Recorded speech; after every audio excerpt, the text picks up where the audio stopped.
O advogado Valfrido Vardi deixou nesta quinta-feira a defesa de Daniel Vorcaro, dono do Banco Master.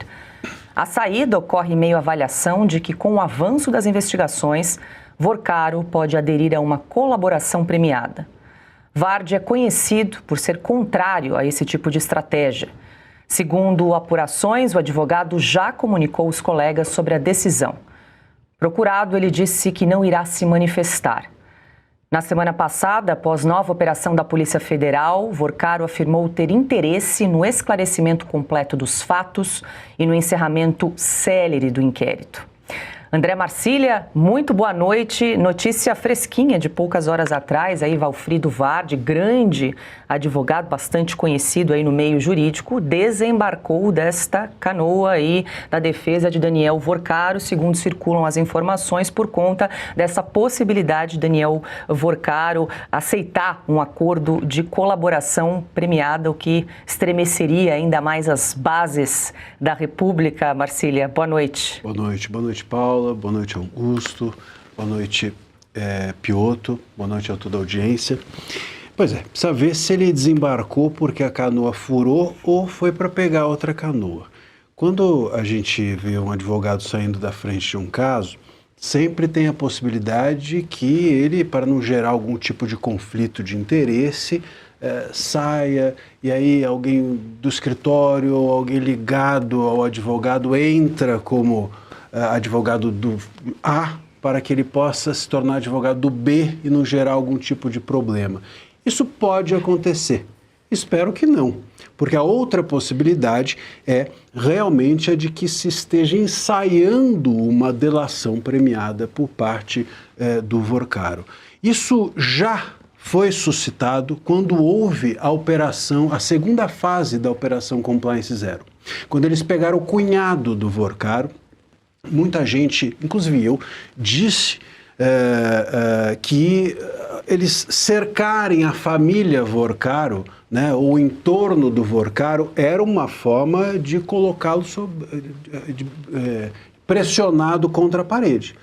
Porque no momento em que ele está sendo investigado, o cunhado está sendo investigado, o tio está sendo investigado, o avô está sendo investigado, bom, se ele não falar, alguém falará. Então ele perde a chance de, enfim, se livrar pela fala, porque alguém fala, alguém sempre fala, né? Quando começa a cercar todo mundo. Então ali já se aventou essa possibilidade. Pode ser que de lá para cá esteja havendo algum tipo de costura e o advogado Valfrido Vardi, que é deliberadamente contra a delação premiada, esteja saindo para abrir caminho para a delação. Porque também acontece isso. Os advogados, eu sou contra a delação premiada, né? E aí o meu cliente quer delatar. Então eu saio para que eu não gere uma incoerência com a minha própria conduta ou coisa do gênero, que alguém amanhã possa alegar como é que você foi contra, se agora você é a favor e coisas do gênero. Então eu espero que seja isso, e não que ele esteja por algum tipo de estratégia, seja de captação de cliente, ou seja, algum tipo de estratégia jurídica saindo do caso. Espero que seja porque está se abrindo o caminho para uma delação. Se houver uma delação do Vorcaro ou de qualquer um ligado ao entorno do Vorcaro, não é meia república que cai, é a república inteira. Não sobra ninguém.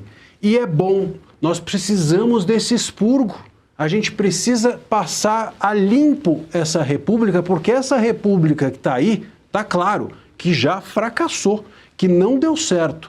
É a hora do carnegão sair. Vamos espremer até o fundo e a delação do Vorcaro parece ser o caminho inicial disso. Então, se ele sair da frente e permitir que o Vorcaro fale, fale, Vorcaro.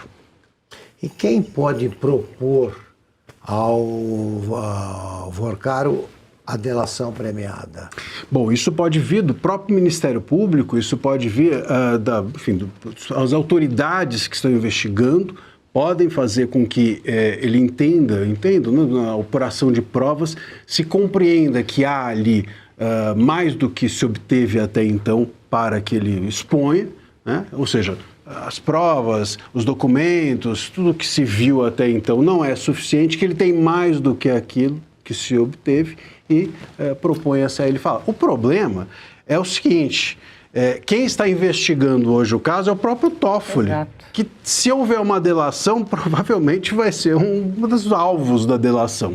É muito difícil que ele não esteja, ou alguém muito próximo a ele esteja envolvido nisso.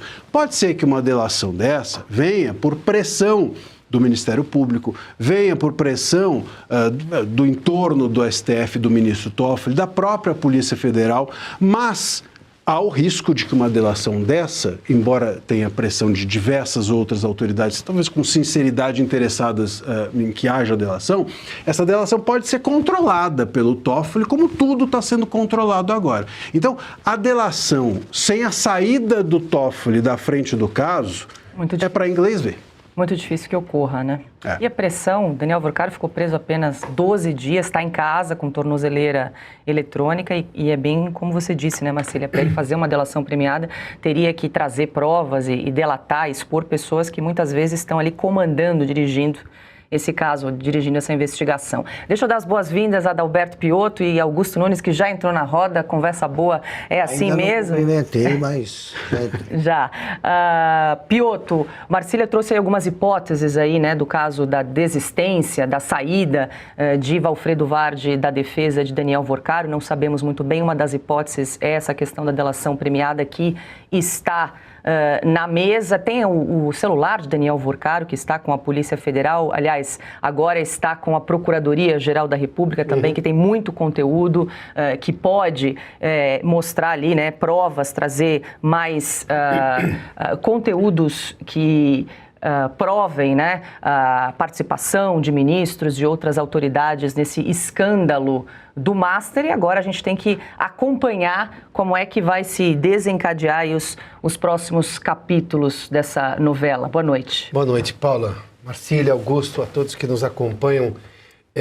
Acho que o Marcília foi aos pontos aí. Com relação à decisão do advogado em si, se ele decidiu porque ele é contra filosoficamente a colaboração premiada, bom, tudo bem, isso é uma decisão dele. Se há outras coisas, essas coisas vão ser reveladas em algum momento. Porque me parece, em que pese esse ponto que o Marcília levantou, que é muito importante, com o Toffoli à frente dessa investigação, até a delação premiada é uma ferramenta, digamos, bem mais ou menos, né? É um prêmio de quermesse. Exatamente. Não é a ferramenta que, por exemplo, revelou tudo o que revelou naquele momento mais importante da Operação Lava Jato. Ali sim nós tivemos. Depois do que aconteceu com a Lava Jato é outro assunto do qual nós já tratamos aqui e lamentamos a forma como se acabou com a Lava Jato. A começar da tese do endereço do CEP do Fachin, que foi pela maioria do Supremo aprovada. Mas o que me parece nesse caso é que a coisa chegou num determinado ponto que já não se consegue mais segurar. Porque todos esses procuradores que vão ter acesso dentro do Ministério Público, ou mesmo dos delegados da Polícia Federal que já tiveram acesso, escândalo normalmente tem vazamento. Aí eu vou ao ponto que eu gostaria de enfatizar. Por que o Vorcaro estaria interessado numa delação, sendo que ele não está exposto ao que a Paula mencionou? Ele não está preso, que normalmente se está preso para se livrar da prisão. Então, o que mais que ele teme para fazer uma delação? Porque uma delação, digamos, 50%, meia bomba, aquela coisa assim, que é bem possível diante da manutenção do Toffoli como presidente do inquérito. Meu Deus, juiz-presidente do inquérito é um negócio estranho, né? Mas vamos lá, né? Já não me parece que isso vai ser suficiente, em que pese o risco que todos corremos com a manutenção do ministro Toffoli à frente desse caso. Mas o que mais será que tem? Porque me parece que esse caso é muito maior do que a gente já imaginava. Todo dia você vê algum ingrediente que piora o quadro. Sim, a República cai inteira numa situação como essa. Agora, daqui a pouco a gente vai ter que recorrer aos marcianos para fazer a intermediação desse caso, a mediação, porque a quem mais recorrer numa república em que o Supremo, por exemplo, é hoje talvez o maior interessado no silêncio, ou algum ministro do Supremo no silêncio do Vorcaro, né? Tanto que se sugeriu via TCU a desliquidação do Banco Master. Parece que essa ideia, ao menos, foi abandonada. Augusto Nunes. Perdão, Augusto, boa noite. Boa noite, Paula. Boa noite, Piotto, Marcília. Prazer estar aqui com vocês. Boa noite a vocês que nos acompanham. Eu acho o seguinte, neste momento eu penso no que fizeram com a Lava Jato. Sim.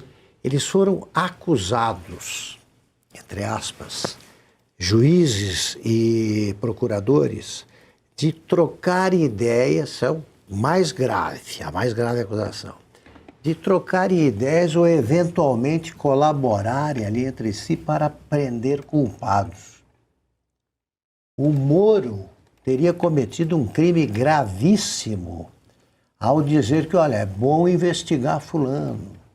O outro procurador cometeu uma heresia imperdoável que disse em Fux, nós acreditamos, né? Em Fux nós cremos. Aquela inscrição da brincadeira com a moeda americana.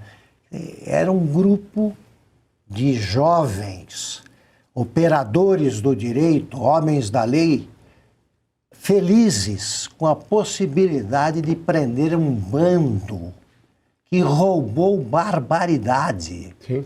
E pela primeira vez